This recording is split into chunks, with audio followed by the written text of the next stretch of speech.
either asleep or just about to wake up. I make up these fantasies for where we are, like we're all coal miners, we've been gassed out and we're stuck underground, and I'm the lone survivor.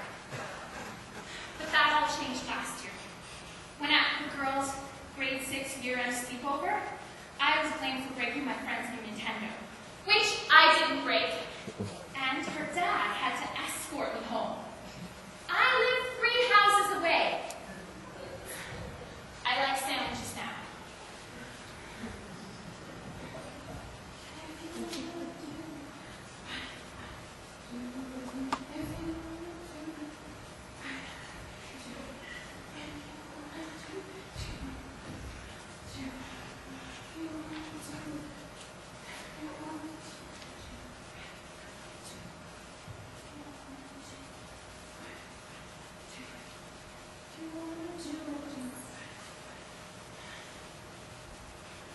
So I just have 6 voicemails for George, asking him to type up the reference letter in 11-point Arial font.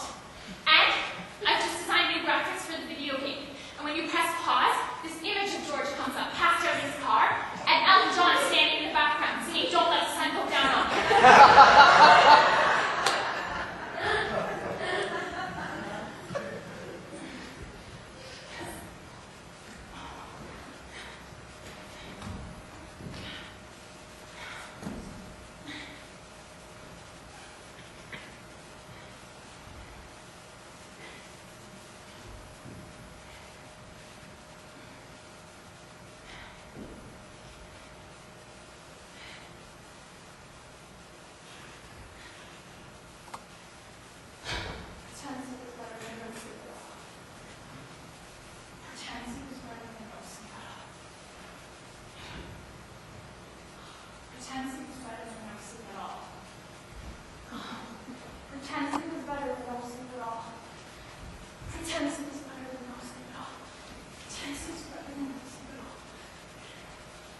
My mom used to tell me, pretending to sleep is better than not sleeping at all. For 16 nights last June, I decided I would pretend to sleep and pretend to dream about the things I had always wanted to have happen in my real life. On the first night, my grade 8 boyfriend and this guy I had a crush on all the way through high school with cool wavy brown hair, they came to visit me, and they told me they'd never gone a day without thinking about me. And then the guy with the cool hair, he read me this poem he'd written about me. It was kind of cheesy, but I had that dream for 4 nights in a row.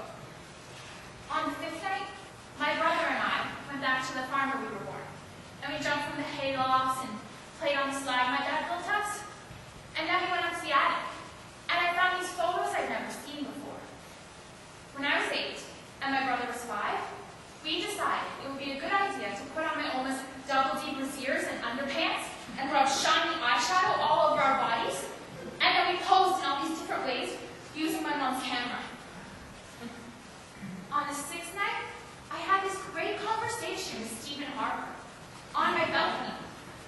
We stood there, staring at the stars, and I was so impressed because he could name every single one.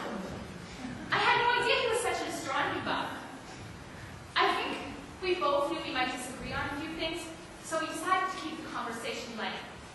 He told me about his daughter's dance recital, and I asked him about his wife's motorcycle.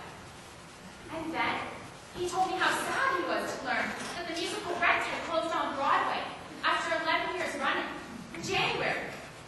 I have to say I was a bit surprised, considering his stance on gay marriage and his lack of funding for HIV/AIDS in the arts. And then he told me he'd always secretly wanted to play the character of Roger. I said, why not do it right here on my balcony?